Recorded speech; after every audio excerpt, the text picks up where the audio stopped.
नमस्कार and hello everyone, मैं हूं आशीष पाल और आपका स्वागत है स्टडी वेव यूट्यूब चैनल पर। आज के इस वीडियो में हम बात करेंगे मेजरमेंट यूनिट से कुछ इंपॉर्टेंट क्वेश्चंस की, और यहां पर मैंने कुछ इंपॉर्टेंट न्यूमेरिकल्स को भी इंक्लूड किया है जो कि आपके आगामी पेपर में आपको पेपर को क्रैक करने में बहुत ही हेल्पफुल होंगे। तो चलिए स्टार्ट करते हैं और देखते हैं। पहला ही क्वेश्चन है, वन एटमॉस्फेयर क्या होता है। तो देखिए क्या होता है बेसिकली कि हमारा जो वायुमंडल है वो इसमें है एयर, और ये काफ़ी डेंस है। जैसे हमको पता है कि जो पहला ही मंडल है उसे हम क्षोभ मंडल कहते हैं। अब इस क्षोभ मंडल में वायु की सघनता डेंसिटी बहुत ज़्यादा है, और इस सघनता के कारण वायुमंडल हम पर एक प्रेशर लगाता है, और इस जो ये प्रेशर लगाता है इसको हम एटमॉस्फेरिक प्रेशर कहते हैं। तो ये यहाँ पे पूछा गया है कि वन एटमॉस्फेयर प्रेशर कितना होगा। तो देखिए हम प्रेशर को पास्कल में नापते हैं, और जो कि होगा 1 एटमॉस्फेरिक प्रेशर होगा आपका 1.01 इंटू 10⁵ पास्कल। ठीक है, नेक्स्ट क्वेश्चन देखते हैं हम। तो नेक्स्ट क्वेश्चन है, एक हॉर्स पावर किसके बराबर होता है। 1 हॉर्स पावर इक्वल्स टू। तो देखिए बहुत ही इंटरेस्टिंग सा क्वेश्चन है अगर देखा जाए तो। जैसे कि हमने यहाँ पे देखा है ये हॉर्स पावर है, और हम देखते हैं कि जो भी मशीन्स होती है उन्हें हॉर्स पावर में उनकी जो पावर को मेज़रमेंट किया जाता है। तो देखिए हॉर्स रखने का कारण क्या हुआ कि जो जब इंडस्ट्रियलाइजेशन स्टार्ट हुआ उससे पहले क्या होता था कि कुछ गाड़ियाँ या कुछ बड़े सामान और भारी चीज़ों को खींचने के लिए घोड़ों का यूज़ किया जाता था। फिर इसके बाद जो पिक्चर में आए हैं वो आए हैं जेम्स वॉट, और जेम्स वॉट ने क्या काम किया है कि जेम्स वॉट ने देखा कि भाप जो होता है वो किसी भी चीज़ को आगे धकेलने के लिए या आगे उसे बढ़ाता है। तो उन्होंने इसके बाद एक भाप के इंजन का आविष्कार किया। उसके बाद ये घोड़े जो है वो रिप्लेस कर दिए गए, और अब घोड़ों की जगह पे वो भाप का इंजन इन्हें खींचने लगा। तो 1 हॉर्स पावर यानी कि एक जो अश्व वो जितना भार या जितनी उसकी शक्ति होती थी, तो हम देखते हैं यहाँ पे जितनी उसकी शक्ति होती थी अगर हम वॉट में काउंट करें तो ये लगभग जो होती थी वो होती थी 746 वॉट। और हमने यहाँ पे देखा कि 746 वॉट जो होता है वो एक घोड़े के बराबर किसी भी चीज़ को जो जितने एक घोड़े में शक्ति होती थी और वो खींचता था सामान को, तो तब से वहाँ से टर्म चला हॉर्स पावर का। इसलिए 1 HP या हॉर्स पावर बराबर से होगा 746 वॉट। क्वेश्चन नंबर 3 है, 1 डायोप्टर ब्लैंक यानी खालिस्तान के बराबर होता है, और ये रहे आपके ऑप्शंस। तो देखिए बेसिकली क्या होता है कि जो लेंस की क्षमता होती है उसे डायोप्टर में नापा जाता है। और डायोप्टर क्या चीज़ होता है, तो देखिए 1 यानी इसको पावर बोलेंगे, इसका फॉर्मूला होगा बेसिकली 1D, यानी देखिए यहाँ पे पावर बराबर से होगा 1/f। f होता है फोकल लेंथ, और पावर जो होती है वो डायोप्टर में निकलती है। तो 1 डायोप्टर इक्वल्स टू होगा 1, और फोकल लेंथ रखना पड़ेगा हमको 1 मीटर का। तो अब यहाँ पर देखिए कि अगर 1D यहाँ पे 1 डायोप्टर होगा, और ये मीटर जो है वो नीचे और इसकी पावर होगी 1, और ये ऊपर आएगा तो ये 1 मीटर इनवर्स हो जाएगा। तो ऑप्शन नंबर बी हो जाएगा is the right answer, 1 metre inverse. तो 1 डायोप्टर की ये वैल्यू होगी। तो ये वाला जो मैंने एक्सप्लेनेशन आपको बताया है ये याद रखिएगा, इससे पेपर में बहुत ज़्यादा न्यूमेरिकल आते हैं, और एक ये टफ टाइप के न्यूमेरिकल्स होते हैं। क्वेश्चन नंबर 4 की बात करें तो 1 मीटर किसके बराबर होता है, और यहाँ पे जो ऑप्शंस है ये माइक्रोन में दिए हुए हैं। तो देखिए 1 माइक्रोन मीटर बराबर होता है 10⁻⁻6 मीटर। तो यहाँ पे देखिए 1 मीटर इक्वल्स टू होगा 10⁻6 माइक्रोन की। याद रखिएगा, ध्यान दीजिएगा यूनिट पे कि किस में पूछा है। तो ऑप्शन नंबर बी जो होगा is the right answer, 10⁻6 micron. Next question की बात करें हम तो क्वेश्चन नंबर 5 है, 1 किलोवाट आवर क्या होगा। अगेन बहुत ही इंपॉर्टेंट क्वेश्चन है, और एक इम्पॉर्टेंट सा कॉन्सेप्ट हम सीखते हैं यहाँ पे कि 1 किलोवाट आवर क्या चीज़ होता है। तो देखिए इसका मैं आपको एक्सप्लेनेशन देता हूँ कि 1 किलोवाट आवर बेसिकली आप जो घर में बिजली की खपत करते हैं, और आपके घर में जो बिजली का बिल आता है वो यूनिट के हिसाब से आता है। तो देखिए 1 किलोवाट को ही 1 यूनिट कहा जाता है, इस बात को याद रखिएगा। और 1 किलोवाट आवर क्या होता है, तो 1 किलोवाट को हम बोलेंगे 1000 लिख सकते हैं, और ये है हमारा वॉट, और साथ में है यहाँ पे आर को हम मिनट में कन्वर्ट करते थे 60 मिनट।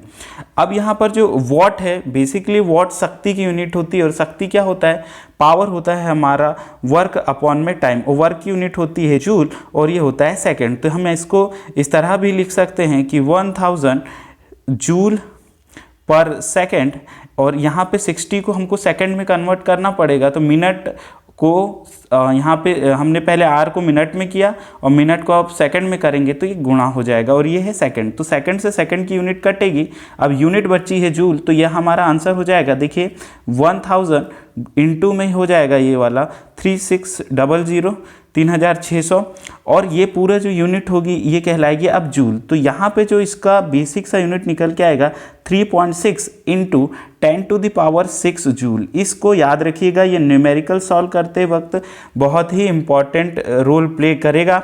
3.6 इंटू 10⁶ जूल जो होगा वो 1 किलोवाट आवर होता है, और 3.6 इंटू 10⁶ जूल ही एक यूनिट होता है। तो इसका जो राइट आंसर हो जाएगा वो होगा option number C, 3.6 into 10⁶ joule.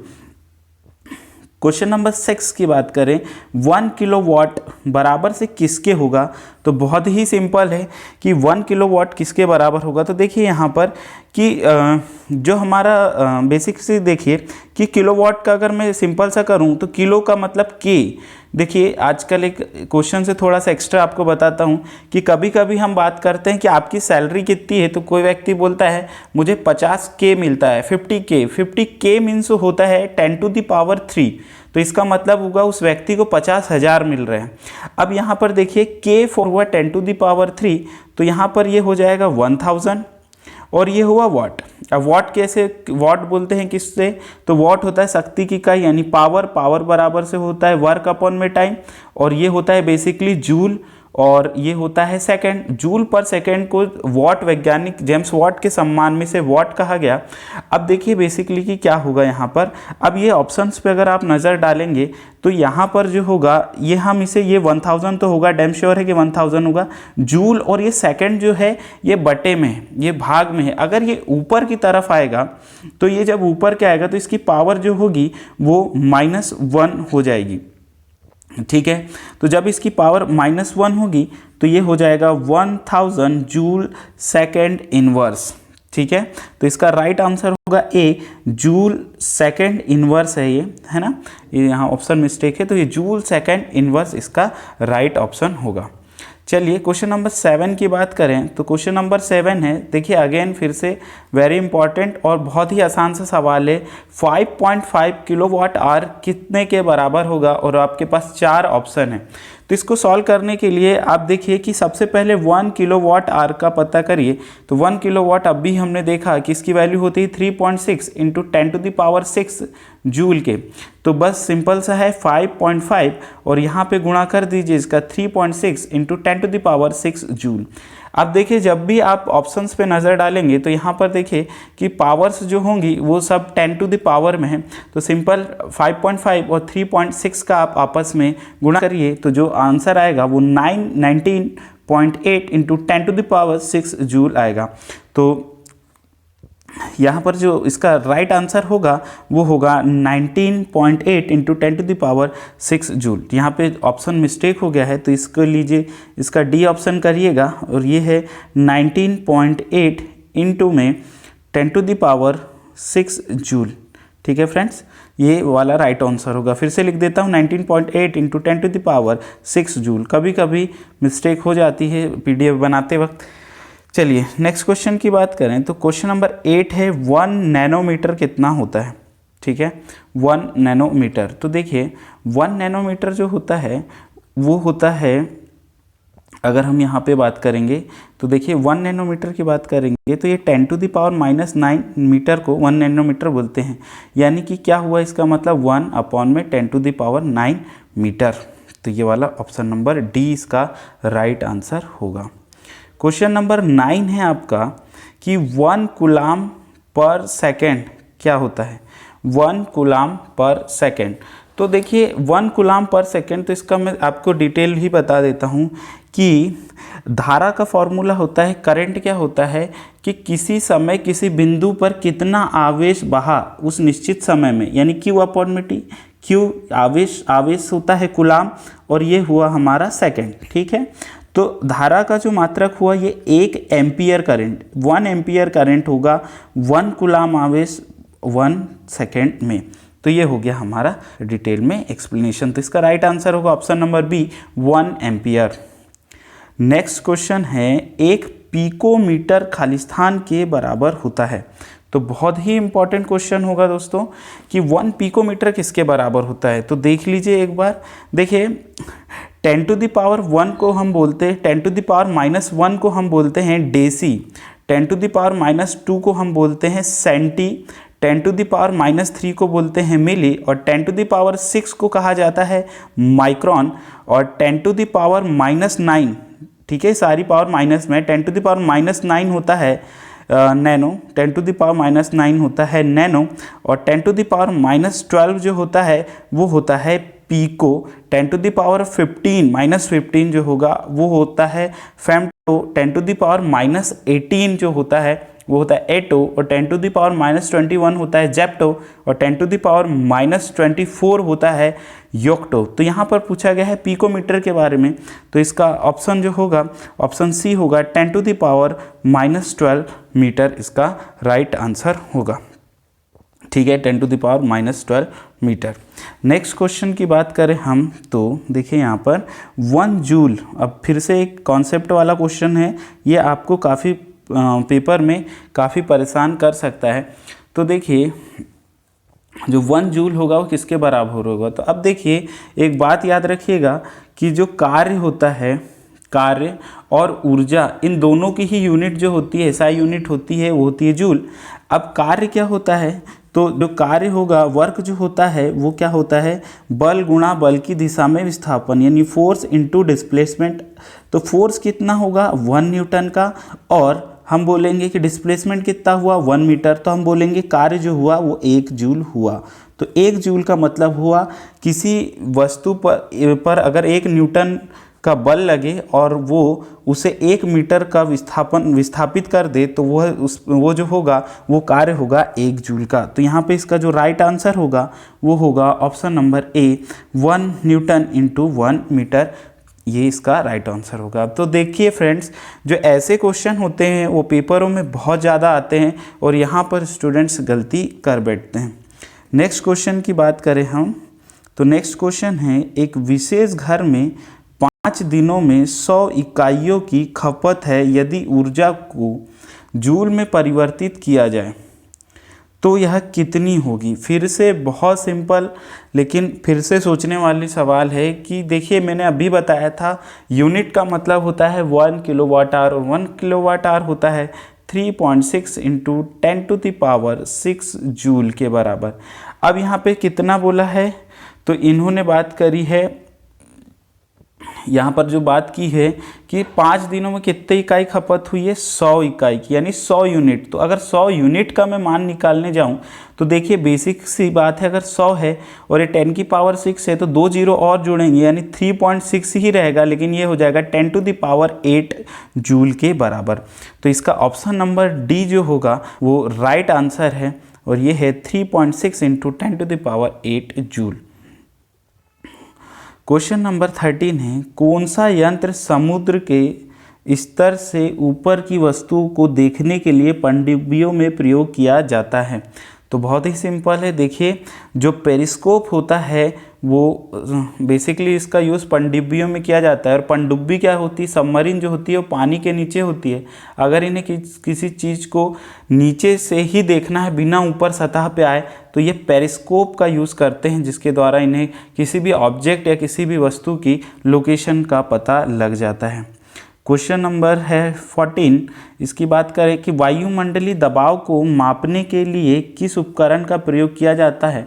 तो अभी हम देखे थे जो पहला क्वेश्चन था वायुमंडलीय दाब था 1 एटमॉस्फेरिक प्रेशर, जो कि हमारे पास था 1.01 into 10 to the power 15 pascal. और अगर बात करें इसे मापने के लिए किसका प्रयोग किया जाता है, तो इसे मापने के लिए बैरोमीटर का प्रयोग किया जाता है। नेक्स्ट क्वेश्चन की बात की जाए, क्वेश्चन नंबर 15, सूर्य को देखने के लिए किस यंत्र का प्रयोग किया जाता है। तो देखिए सूर्य एक बहुत ही चमकदार ऑब्जेक्ट है, इसे नॉर्मली हम नहीं देख सकते हैं। तो देखिए जिसे अगर इसे देखना है तो इसे देखने के लिए हेलियोस्कोप का प्रयोग किया जाता है। क्वेश्चन नंबर 16 है, विभवांतर को मापने के लिए खालिस्तान उपकरण का उपयोग किया जाता है। अमीटर, गैल्वेनोमीटर, विभवमापी या वोल्टमीटर। तो फ्रेंड्स जो विभवांतर को मापने के लिए जो हम प्रयोग करते हैं वो वोल्टमीटर का प्रयोग करते हैं। क्वेश्चन नंबर जो 17 होगा, 17 जो होगा, सर्किट में बिजली के प्रवाह का पता लगाने के लिए निम्नलिखित में किस उपकरण का प्रयोग किया जाता है। तो देखिए इसमें है गैल्वेनोमीटर, एमीमोमीटर, बैरोमीटर या इलेक्ट्रोमीटर। तो जो किसी भी सर्किट में बिजली प्रवाह का पता लगाने के लिए धारामापी, और धारामापी को ही गैल्वेनोमीटर कहा जाता है, गैल्वेनोमीटर का प्रयोग करा जाता है। क्वेश्चन नंबर 18 है कि एक शाफ्ट की आवर्तन गति को निर्धारित करने के लिए खालिस्तान का इस्तेमाल किया जाता है।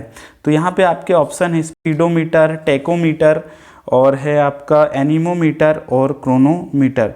तो देखिए जो शाफ्ट की जो आवर्तन गति है उसको निर्धारित करने के लिए हम टैकोमीटर का यूज़ करते हैं। स्पीडोमीटर जो होता है मोटर गाड़ियों की गति मापने का यंत्र होता है, और जो एनीमोमीटर होता है वो पवन के वेग का मापन करता है, और जो क्रोनोमीटर होता है वो जलयान में सही समय का पता लगाने के लिए इसका यूज़ किया जाता है।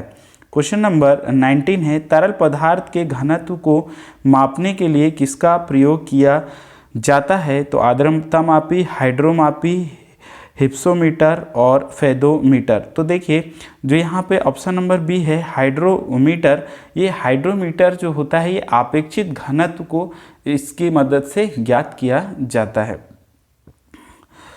अगला क्वेश्चन है, लास्ट क्वेश्चन रहेगा ये इस वीडियो का, पानी के अंदर की वस्तुओं का पता लगाने के लिए किस यंत्र का प्रयोग किया जाता है। तो पानी के अंदर वस्तुओं को पता लगा, अभी हम जो क्वेश्चन देख रहे थे वो देख रहे थे कि पानी के अंदर कोई यानी जैसे कि सबमरीन है वो बाहर देखने के लिए किसका यूज़ करेगी। लेकिन अगर पानी के अंदर, मान लो कि पानी के अंदर समुद्र में कोई वस्तु यहाँ पड़ी हो तो किसका यूज़ किया जाएगा। तो देखिए सिंपल सी बात है, यहाँ पर ये चारों जो ऑप्शन है बहुत ही इंपॉर्टेंट होंगे। देखिए लेज़र, रडार, सोनार या स्क्यूबा। तो देखिए जो हम प्रयोग करेंगे वो होता है बेसिकली जो पानी के अंदर यूज़ किया जाता है वो होता है सोनार। याद रखिएगा सोनार, इसका फुल फॉर्म पेपर में बार बार पूछा जाता है। तो सोनार का जो फुल फॉर्म होता है वो होता है साउंड नेविगेशन एंड रेंजिंग, ये होता है सोनार का फुल फॉर्म। अगर मैं बात करूँ लेज़र की तो ये होता है light amplification by stimulated emission of radiation. और जो रडार होता है, रडार बेसिकली आप देखते होंगे तो जितने वायुयान हैं उनके लोकेशन का पता लगाने, उनकी गति का पता लगाने के लिए हम रडार का यूज़ करते हैं। तो ये होता है रेडियो डिटेक्शन एंड रेंजिंग। और जो स्क्यूबा होता है वो देखिए इसका जो उपयोग होता है गोताखोर द्वारा पानी के अंदर सांस लेने के लिए किया जाता है। जो स्कूबा होता है बेसिकली स्क्यूबा, इसका भी अपना फुल फॉर्म है, ये होता है self contained under water breathing apparatus. इसका जो ये होता है एक फुल फॉर्म है, इसी को शॉर्ट करके स्कूबा कहा जाता है। तो देखिए ये T20 सीरीज है और मुझे उम्मीद है कि मैंने जितने क्वेश्चन कराए हैं आपको ये सारे के सारे ही क्वेश्चन पेपरों में आए हैं। और ये काफ़ी वेटेड क्वेश्चन हैं जो कि थोड़े टफ होते हैं अगर एक नॉर्मल स्टूडेंट की बात की जाए। तो अगर आप ये वीडियो देख के जाते हैं तो ज़रूर आपको पेपर में इससे हेल्प मिलेगी। अगर आपका कोई सुझाव है तो ज़रूर कमेंट करिए, वीडियो को लाइक करिए। आपका ये वीडियो देखने के लिए बहुत बहुत धन्यवाद।